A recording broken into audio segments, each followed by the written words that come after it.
Hi guys, welcome back to another video. Here we will discuss about some random practical questions, or in our language the RPQs, on the transitional provision.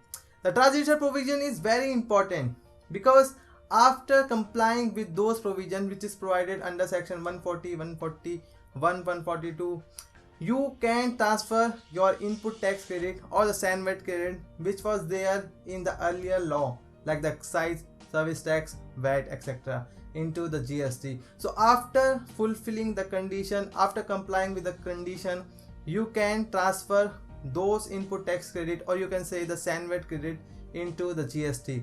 So you have to follow a lot of things, and in this video we will discuss only about some practical question which you guys asked me on the mail, and I found it really cool, really interesting, really knowledgeable to share this kind of a question into our video. But if you want to know about some logical, some legal section or the legal language of the law, then you have to check out my other video. I have covered there in detail about the legal provision relating to the transitional provision. So if you want to first know the legal provision, then check out my other video. I have covered in detail there, and the link of that video is also given down in the description. You can check it out, it is free. So now first question, which is you guys asked me on the mail literally, and the question is whether the input tax credit will be available immediately on the introduction of GST in respect of whole of its stock, or stock first have to sell out for availing the credit. How this mechanism will be going to operate. So you want to ask me that whether the full credit of the stock will be given at the time of the transitional provision, at the time of the introduction of GST, or we have to first sell out those stock so that we can take the input tax credit of those stock. So let me just make you clear, there is no such provision where it is written that you have to first sell out your stock in order to take the CENVAT credit or the input tax credit with respect to those stock. So you can sell out your stock anytime after the introduction of GST. You can take the credit as long as or as early as you fulfill the condition to transfer the input tax credit from your earlier law to the GST. So there is no such condition to first sell out the stock before taking the input tax credit. You can take input tax credit immediately on the fulfilling the condition. There is no such condition that you have to first sell out your stock in order to take the input tax credit. So you can immediately take the stock, you can immediately take the input tax credit without first selling out those stock which was there on the appointed date. So that was the answer of the first question. The second question, we are registered under VAT but not in excise. We have invoices on which excise duty, or you can say the CENVAT credit, was charged. Can we take the CENVAT credit of those excise invoices? So you want to ask me that you are registered under VAT, okay, you can transfer, you can take the input tax credit under the transitional provision, okay, right. And you have also those invoices in which there is the excise component, there is also a excisable invoice. So whether you can take the input tax credit, so let me just make you clear, you can take the input tax credit, or you can say the CENVAT credit of those items which is appearing on the date immediately preceding the date of introduction of GST. You can take the CENVAT credit of those inputs which is held in stock, or the input contained in semi-finished or the finished stock held on the date immediately preceding the date of appointed date under section number 140 subsection 3. So you can take those credit under section 140 subsection number 3 because you were earlier not registered in the central excise or the service tax or other kind of a thing. So therefore you are not registered under excise, but you are registered under VAT. So you can transfer the stock, transfer the input tax credit of those stocks on which there was VAT. Your VAT credit, you can transfer your VAT credit under section number 140 subsection number 1 of the respective SGST Act. Remember that you can carry forward your VAT credit which was there before the introduction of GST under your SGST law, SGST Act of that particular state. You can transfer those credit into that law. But as far as central excise or the service tax is concerned, you have to first check out section number 140 subsection 3, in which if you are not registered earlier under excise or service tax, you can take the credit of those taxes which has been paid on those stock, those input which is contained in stock, or those input which is contained in finished or semi-finished product held on stock on the date immediately preceding the date of introduction of GST. So yes, you can transfer your VAT credit under section number 140 subsection 1 of respective SGST Act. But as far as central excise is concerned, you can take the input tax credit of the stock as per section number 140 subsection number 3. So yes, you can take the CENVAT credit if you have the invoice on which there is a excise duty is written, and also you have the stock also. It's not like that you have the invoice of excise duty, you can take the input tax credit of this. You can take the input tax credit of those item which is there in your stock. So if you have the item in your stock on the date immediately preceding the date of introduction of GST, yes, you can take the stock under section number 140 subsection number 3. And if you want to check out what exactly is 140 subsection 3, then check out my other video. We have covered in detail about the legal provision. Now the third question is, section 140 subsection 1 deals with only CENVAT credit. There is no reference of VAT, anti-tax, purchase tax or CST there. So how can we take the VAT credit under section 140 subsection 3? So section 140 subsection 3 of CGST, remember that I am telling you about the CGST. So section 140 subsection 1 of CGST Act talks about the CENVAT credit, and CENVAT credit does not include the VAT credit, anti-tax, purchase tax or the CGST. So for this, let me just make you clear, you can take the input tax credit of VAT, anti-tax, purchase tax as per the respective SGST Act. So suppose you are a dealer or the VAT dealer of Uttarakhand, that is my hometown. I am also from the Uttarakhand. So suppose you are a dealer of Uttarakhand, then you can take the input tax credit of your VAT, anti-tax or purchase tax as per that state act. You have to refer that state act for transferring the input tax credit regarding the VAT, anti-tax or purchase tax. But you have to take care of section 140 subsection 1 of CGST only in case of excise, service tax, etc. So that why in section 140 subsection 1 there is no reference of purchase tax or VAT, etc. because that is deals with the respective SGST Act. Section 140 subsection 1 of CGST Act only cover those cases in which there is a cases of central excise or service tax. So therefore the word is written is CENVAT credit, not the VAT. And remember that you cannot take the input tax credit of CST, because earlier also in the VAT you cannot take the input tax credit of CST. So therefore in all the respective states act you will not find the word CST. Some guys also asked me whether we can take the input tax credit of CST. So no, because that was also earlier not acceptable to take the input tax credit. Alright guys, so next question, which is question number 4. Is it 4? Okay. Whether Krishi Kalyan Cess, Swachh Bharat Cess and educational cess can be carried forward under GST. So you have to check out before transferring the carry forward of input tax credit. So Krishi Kalyan Cess and Swachh Bharat Cess was not CENVAT credit under excise or the service tax. So you cannot take those credit of Swachh Bharat Cess or Krishi Kalyan Cess as per section number 140 subsection 1. But you can take the CENVAT credit. You can transfer the credit of education cess and secondary higher education cess under section 140 subsection 1. I am talking you about only section 140 subsection 1 because in section 140 subsection 1 there is a wording called CENVAT credit. And if you check out the meaning of CENVAT credit as per CENVAT credit rule, they also include the education cess and secondary higher education cess. So you can take the credit of secondary higher and education cess under section 140 subsection 1. But remember that you cannot take the input tax credit of education cess and secondary higher education cess under section number 140 subsection 3, 4, 5 and 6. So remember that you can take the CENVAT credit of secondary higher education cess or the education cess under section 140 subsection 1. You cannot take those credit under section 140 subsection 3, 4, 5, 6 because in 3, 4, 5, 6 there is a word called eligible duties.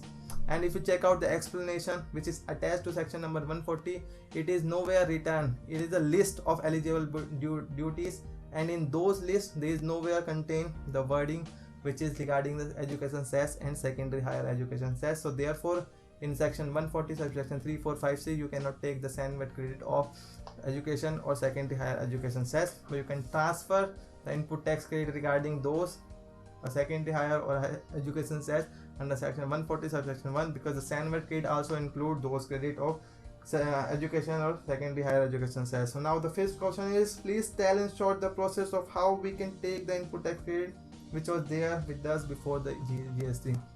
So you guys asked me the question that please tell in short how we can take the CENVAT credit, how we can transfer the CENVAT credit.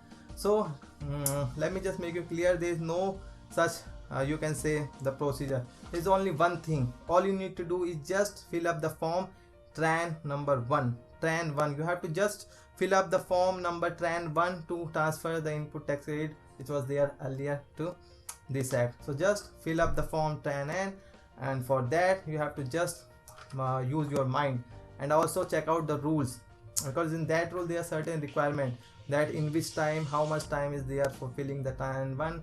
You have 3 months time from the date of appointed date or the date of introduction of GST. So from 90 days from 1st July 2017 you can fill up that form which is tran 1.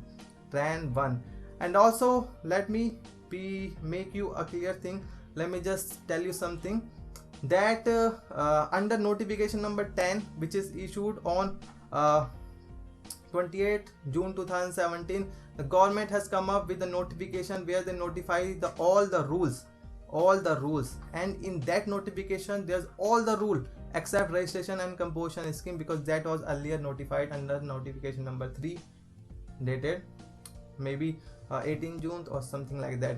So under notification number 10 the government has come up with the rules. There he listed out all the rules, all such rules. So now the rule number has been changed, and for the rules of transitional provision the rule number is 117. The link of that PDF file which contains all the rules or notification number 10 is given down in the description, and it will shift you to the my Google Drive where I cover all the act notification, circular, etc. So remember that rule number has been changed, because in notification number 10 dated 28 June 2017 they have combined all the rules and the rule number has been changed, and somewhere there is a changes also in the rule. That is very minor change. We don't even know what exactly is the change, but we will see it in the future when you guys will ask me the question and I will answer it. Then only I can also check out there what exactly the changes. So under that rule, under rule number 117, you can fill up that form within 90 days from the date of application of GST. And also some guys also asked me a question that section number 140 subsection number 5 also deal with some condition, and as per the rules at that time which was finalized by the GST Council, at that time in the form tran 1 there was no column for giving the detail which was provided under section 140 subsection 5. Under earlier tran form there was nowhere prescribed that how we can fill up those kind of a information which was contained in section 140 subsection 5. But now in the revised tran 1 which was just notified by under notification number 10 by the government on notification, and in that form I have discovered that particulars which was required to be given under section 140 subsection 5 read with those rules which is related to the transitional provision. So in that one you can fill up those information which was there provided under section 140 subsection 5. So those guys, I don't remember the name of that guy, but if you are watching the video you can find your answer.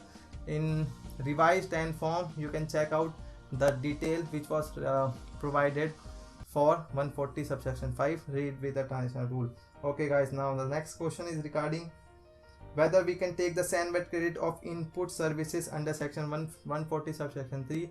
So the answer is no, because in section 140 subsection 3 there is a wording called eligible duty, and if you check out the meaning of eligible duty, there is nowhere contained the service tax. So in section 140 subsection 3, where you are not registered under the earlier law, you cannot take the input tax credit of the input services which is held in stock or held in input held in stock or input contained in semi-finished or the finished stock. So you cannot take the input service of the stock. I don't know why, whether there is a mistake or whether that was because of some reason. I don't know the reason.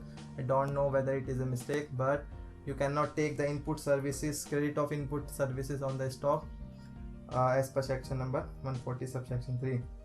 Next question: does 1 year limit is also applicable in case of a 40/60 credit which was provided under section 143 where person does not have invoice?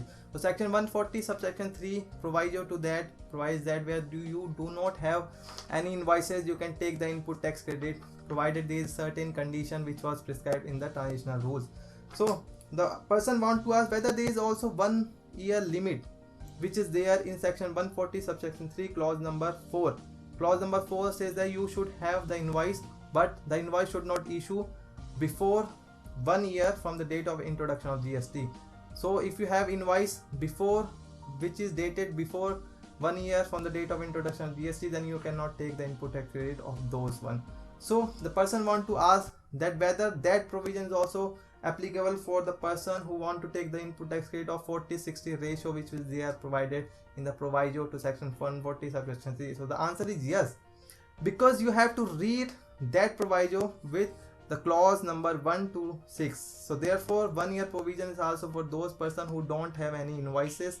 They have the stock but you don't have the invoice. So the 1 year provision which is relating to that the invoice should not issue before the 1 year on introduction of GST is also applicable in those cases where you can take the deemed credit under proviso to section number 140 subsection 3 create with the rule. So yes, 1 year limit is also there for you. Whether we can take input tax credit of capital good in transit. So that is a question of lot of people, and the answer is no, you cannot take the input tax credit of capital goods in transit, because there is nowhere in the section number 140 subject 140 which is contains such situation in which the capitalist goods is in transit. So section 140 subsection 5 deal with only the stock. It is nowhere written in section 140 subsection 5 for other provision where you can take the input tax rate of the transit capital good in transit. I don't know whether it was intentional or whether it was a mistake. So we will see it in the future when there will be some notification or clarification by the government. But the date of recording this video is 6th July 2017, and till then there is no such notification to take the input tax rate of those capital goods which is in transit. So the answer is no, you cannot take the input tax rate of capital goods which is in transit on the date of introduction of GST. And the last question is, do we need to charge GST on old stock which was exempt earlier in excise, now taxable under GST? So some stock is taxable under excise but now it is completely exempt, or the goods was exempt earlier but now there is a tax on it. So you want to ask that whether we can sell out those stock without charging GST. So the answer is no, because that was exempted earlier, okay, but now it is taxable. So you have to clarify, you have to charge a CGST or IGST or SGST in case you want to remove that goods from your place of business. So you have to charge the GST on the exempted goods which was earlier exempted. So those stock which is on the appointed date which was purchased earlier and that was exempted earlier, you have to sell out those stock after charging the GST. So that was the sum of the question, 9 questions, which I found really cool to give the answer of those questions also in the video, because that question could also be your question. And you know that the transitional provision is very important right now. A lot of people are asking me the question that may not be very relevant to you, because that is a very simple question which I found that is simple question. And if you want to know about all the questions which you guys ask me, or you don't have any idea that how the provision of this act work, so for your easy record, for your you can say for your education, I have created a drive in which there is a act notification circular, then some kind of knowledgeable stuff is there, and in that drive also there is a replied answer of the question which you guys have asked me over the past 6 months.